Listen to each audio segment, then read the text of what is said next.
So I purchased and assembled the AutoScan FM radio kit. Here's the final product. This is the back. All the soldering.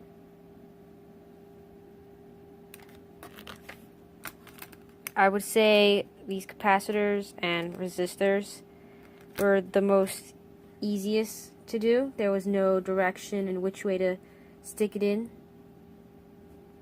These have they're labeled positive and negative, so that was pretty straightforward as well.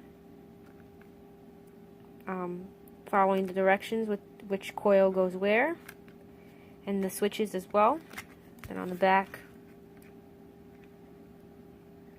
trying not to accidentally cross them.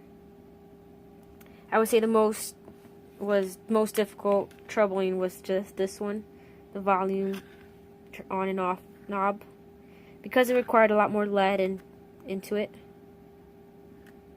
Here's the speaker, trimming the wires and attaching them over here. And the battery. Just required a couple of screws as well as the antenna. That's pretty much it. A very hard year for Puerto Rico. It's been one bad news after the other in terms of